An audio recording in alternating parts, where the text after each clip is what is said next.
मैं कृष्णा चौरसिया बछौल गांव का निवासी हूं। अच्छा, बछौल गांव के निवासी। जी, ये जो कहा जा रहा है कि ये शादी के पहले ही इनके बारे में ग्राम पंचायत अधिकारी बताया गया था, कार्ड पे छपा था, ये सरासर झूठी बातें हैं। क्योंकि उनका जो पुलिस वेरिफिकेशन था, हम उनके साथ खड़े होकर करवाए थे, हमें पूरी जानकारी थी। जब शादी हुई तो ये जो ज्योति हैं उनके चाचा के दूर की रिश्तेदार थी। दोनों परिवार एक दूसरे को अच्छे से भली भांति जानता था। ज्योति की एक आलोक के जो एक चाचा थे, वहीं चिरई गांव के पास दरोगा थे, तो वो लोग भी जानते थे। दोनों परिवार एक दूसरे को अच्छे से जानता था। फिर भी पूरी जानकारी में शादी हुई कि ये सफाई कर्मी हैं। बाद में इन्होंने कहा कि ऐसी ऐसी बात है। ये सब सरासर झूठी बातें हैं।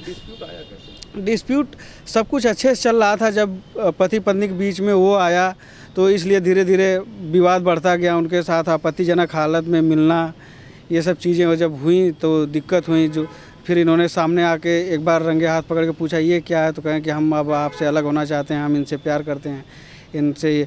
बाकी आप लोगों ने चैट वायरल देखा ही है कि इनको आलोक जी को मारने की प्लानिंग की जा रही थी। बच्चियों को नहीं मिलने दिया जा रहा है, आज भी बात करने तक नहीं दिया जा रहा है, जिससे आलोक काफ़ी परेशान है। क्योंकि जब इनका PCS का रिज़ल्ट आया था जिस दिन, उसी दिन बच्चियाँ, दोनों जुड़वा बच्चियाँ हुई थी।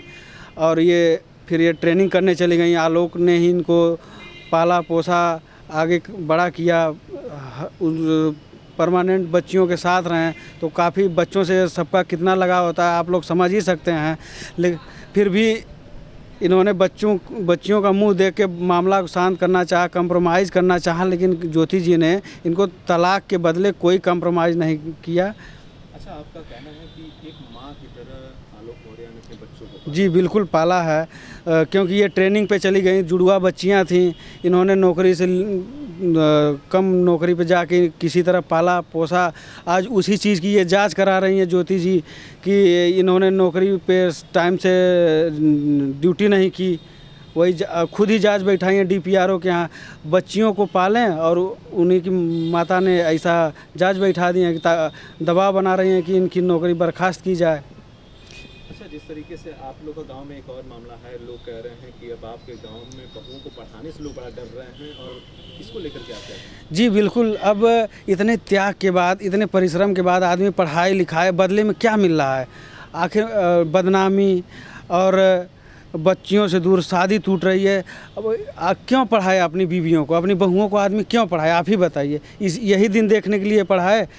हिंदू समाज में हमारे शादियां जो होती हैं वो एक पवित्र रिश्ता होता है। पति को सब कुछ माना जाता है, जबकि पति ने इनके लिए सब कुछ न्यौछावर कर दिया। लेकिन आज इन्होंने ऐसा किया, ऐसा नहीं करना चाहिए। अच्छा, किस तरीके का फैसला लोग ले रहे हैं बछौल गांव में कि क्या अपनी बहुओं को भेजेंगे कि नहीं बाहर पढ़ने? फ़िलहाल तो हमारे गांव की बहुएँ आज भी PCS एक बहू हैं और MBBS हैं, अच्छी नौकरी वाली हैं। फ़िलहाल तो सभी लोग काफ़ी दुखी हैं, एकदम हर्ट हैं। क्या किया जाए? ऐसा क्यों कर रही हैं? अब हम लोग कैसे पढ़ाएंगे आगे? अब यही स्थिति रहेगी तो हम लोगों को यही दिन देखना पड़ेगा। पीढ़ियों के लिए कैसा? नई पीढ़ियों के लिए बहुत ही बुरा संदेश जा रहा है। बहुत लोग हमारे गांव के इनको आदर्श मानते थे कि शादी बाद इन्होंने तैयारी करके PCS 16वीं रैंक लाई थी पूरे उत्तर प्रदेश में। तो बहुत लोगों का मनोबल टूटा है, इससे बहुत बुरा प्रभाव पड़ रहा है गाँव में। तो गाँव वालों का अब सीधा मानना है?